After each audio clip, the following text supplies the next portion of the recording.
Tume ya Rais Samia na msimamo wa Chadema. Mwandishi wa makala hii ni William Shao. Nimepata wasaa wa kusoma taarifa kwa umma iliyotolewa na Chadema yenye kichwa msimamo wa Chadema kuhusu tume iliyoandaliwa kuchunguza matukio ya uvunjifu wa amani baada ya uchaguzi wa Oktoba 29, 2025. Mosi ni msingi wa kisheria.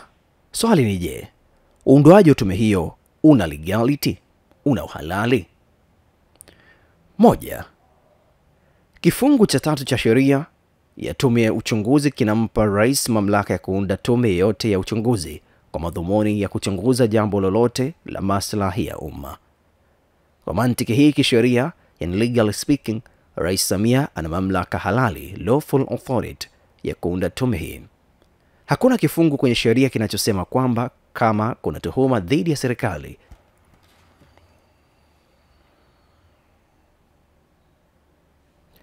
basi rais hapaswi kuunda tume. Kwa maana hii, hoja ya Chadema kwamba tume haina uhalali wa kisheria haikidhi mizani ya kisheria. Hoja hii inaweza kuwa ya msingi wa maana sana kwenye legitimacy, lakini sio kwenye legality. Hivyo, legality, yani uhalali wa kisheria, upo wazi, ila inaweza kuwa na mjadala, na mjadala huo ndio kiini cha hoja za Chadema. Tunaweza kukubaliana kuwa legitimacy ni swala linaloweza kubishana kama lipo au halipo, lakini si legality. Pili, ni hoja ya uhalali wa kisiasa, yani political legitimacy. Swali la msingi ni je, hoja ya Chadema ina mantiki? Hoja ya msingi ya Chadema ni kwamba rais hana uhalali wa kisiasa kwa sababu uchaguzi wa Oktoba 29, 2025 haukuwa huru na haki. Hii ni hoja muhimu, lakini kimantiki lazima igawanywe sehemu mbili. Moja, uhalali wa kisheria, yani legal legitimacy. Urais wa Samia unatokana na tangazo la matokeo ya uchaguzi lilotolewa na INEC, ambayo constitutionally mandatory body, yani ni tume halali ya kisheria, na imehalalishwa au ina mamlaka ya kumtangaza. Ba, kuapishwa kwake kama rais, na cha, kutambulishwa kikatiba kama mkuu wa nchi. Yote haya yalifanyika kwa mujibu wa katiba na sheria za nchi. Katiba ya Jamhuri ya Muungano wa Tanzania ibara 41 ibara ndogo ya 7 imeweka bayana kwamba iwapo mgombea ametangazwa na tume ya uchaguzi kwamba amechaguliwa kuwa rais kwa mujibu wa ibara hii, basi hakuna mamlaka yoyote itakayokuwa na mamlaka ya kuchunguza kuchaguliwa kwake. Kwa hiyo kikatiba ameshatangazwa na tume ya uchaguzi. Hata kama katiba ilikuwa haisemi hivyo, katika mfumo wote wa constitutionalism, nchi hutambua mamlaka ya rais aliyeapishwa hadi mahakama itakapomvua halali huo. Hakuna uamuzi wa mahakama uliotengua urais wake. Kwa hiyo kisheria yeye ni rais halali, yani legal legitimate, kwa mujibu wa katiba, si kwa mujibu wa William Shao. 2, uhalali wa kisiasa au maadili, yani moral legitimacy. Hapa ndipo hoja ya Chadema ina uzito zaidi. Wanadai hivi: tume ya Umoja wa Afrika na SADC walitoa ripoti zinazoonyesha uchaguzi haukuwa huru na haki. Kwa hiyo Samia hana legitimacy ya kimaadili kuunda tume. Hii ni hoja yenye mantiki kwa kisiasa, lakini ina mipaka. Kwa nini? Kwa sababu ripoti za waangalizi hazibatilishi matokeo ya uchaguzi. Ripoti hizo ni input kwa debate ya legitimacy, si determinant ya legality. Na cha, legitimacy ya kisiasa si kipimo cha kisheria cha kuunda tume au kutokuunda. Kwa maana hii hoja ipo upande wa political philosophy, si upande wa statutory authority. 3, je, tume hii ni huru? Jibu linategemea uchambuzi wa hoja Chadema na uhalisia. Hapa ndipo hoja za Chadema zinahitaji kuchambuliwa kwa kina na kwa uwiano. Hoja ya Chadema inasema hii si tume huru kwa sababu wajumbe ni watu waliohudumu serikalini na kwenye mfumo wa CCM.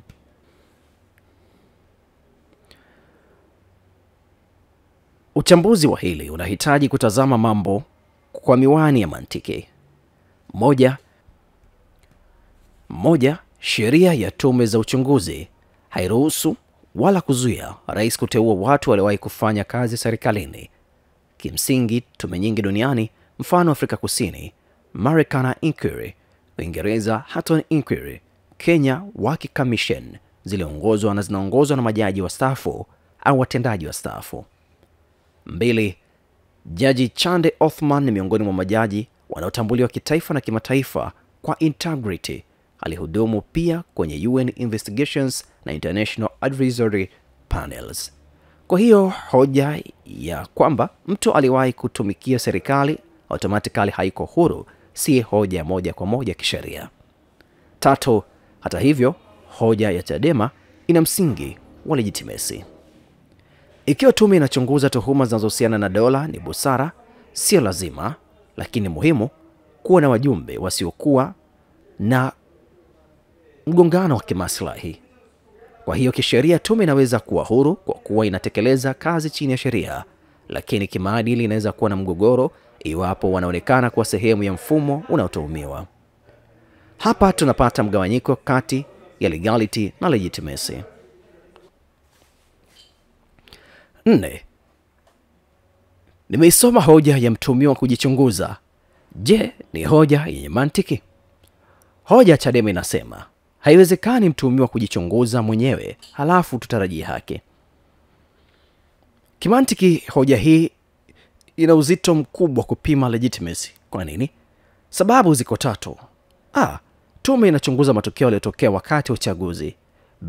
Polisi, serikali na vyombo vya dola vinatajwa kuwa husika. Rais ndiye anateua tume, anapokea ripoti na ana mamlaka ya kuamua ichapishwe au la.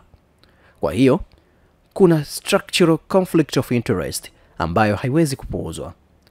Lakini kuna ukweli mwingine wa kisheria. Commission of Inquiry duniani kote ni vyombo vya utawala, si vya mahakama. Hizo hutoa mapendekezo, si hukumu. Mara nyingi tume hizo zinaanzishwa na serikali yenyewe.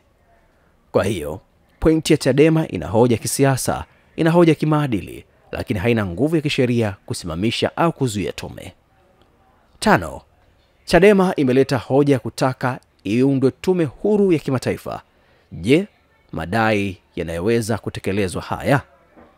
Hoja ya Chadema inasema iundwe tume huru ya kimataifa ya UN, ICC na miili ya kikanda. Hapa unahitajika uchambuzi wa kisheria. Tukiingia kwenye sheria, tutasema Tanzania ni taifa huru na ICC huingilia pale tu ambapo state is unwilling or unable to prosecute, yani serikali haiko tayari au haina uwezo wa kuchunguza. Na pia Umoja wa Mataifa huanzisha tume pale ambapo serikali imeamua, lakini pia vyombo vya usalama vimeagiza. Je, Tanzania imeshindwa au imekataa kuchunguza? Huenda imeshindwa, lakini vigumu kusema hivyo sasa baada ya rais kuteua tume ya kuchunguza. Kwa hiyo jibu ni haijashindwa. Kwa hiyo kisheria Tanzania si lazima ikubali tume ya kimataifa. Kwa nini? Kwa sababu kimaadili na kisiasa, inapotokea tuhuma za mauaji ya halaiki na uhalifu mkubwa, yani mass atrocities, na uhusika wa serikali, yani government involvement, taasisi za kimataifa huwa zina legitimacy kubwa kuliko tume za ndani. Kwa hiyo kisheria madai haya si wajibu. Kisiasa na kilegitimacy yana mantiki kulingana na ukubwa tuhuma. 6. Je, tume hii ni ya reconciliation au truth inquiry, yani ya maridhiano au kutafuta ukweli? Tume za maridhiano hutafuta maridhiano, hujikita kwenye kusameheana. Mfano wa hii ni ile ya Afrika Kusini iliyoitwa TRC, Truth and Reconciliation Commission, ya mwaka 1996. Lakini tume za uchunguzi hujikita kwenye ukweli, hazina jukumu la kupatanisha, hutoa fact finding report, na hizi ni kama tume ile ya Kenya, tume ya Waki, na ya Uingereza, yani Kilcourt Inquiry. Sasa hii ya Rais Samia ni ya aina gani? Kwa mujibu wa maneno yenyewe kwenye tangazo, ni tume ya kufanya uchunguzi wa matukio vunjifu wa amani. Neno maridhiano, kwa hiyo kisheria na kimantiki, hii ni tume ya Inquiry Commission, si Reconciliation Commission. Chadema wanapinga uhalali wake, lakini hawajapinga nature yake. 7. Tufanye uchanganuzi wa kimantiki. Kisheria, yani legality, tume ni halali kwa mujibu wa kifungu cha sheria cha 32. Rais ana mamlaka, wajumbe wako ndani ya matakwa ya kisheria, na zaidi ya hayo, tume inaweza kuitwa huru kwa maana ya statutory independence. Kisiasa na kimaadili, Chadema wana hoja zenye uzito. A. Dhana ya upendeleo. B. Mgongano wa maslahi. C. Ukosefu wa uaminifu. D. Uzito wa madai ya uhalifu mkubwa uliofanywa. Lakini hoja zote hizi pamoja na kwamba zinaweza kuonekana kuwa nzuri, hazibatilishi uhalali wa tume. Kimantiki, hoja za Chadema zinaweza kuwa na uzito mkubwa kwenye mtazamo, maadili, uhalali wa kisiasa, uaminifu kwa umma au kuaminiwa na umma, lakini zina msingi mdogo sana kwenye uhuru wa kujitegemea wa tume hii. Kiuhalisia, katika mazingira yenye mgawanyiko mkubwa kisiasa, tume za ndani ya nchi mara nyingi hupoteza imani ya wananchi. Tume za kimataifa huongeza uhalali, lakini hupunguza uhuru. Kwa upande wa serikali, kisheria ipo sahihi, lakini kisiasa inakabiliwa na changamoto kubwa ya upungufu wa uaminifu kwa baadhi ya wananchi wake. Kwa upande wa Chadema, kisiasa na kimaadili wanahoja, lakini kisheria hawana mamlaka ya kuzuia tume. Sasa anasemaje?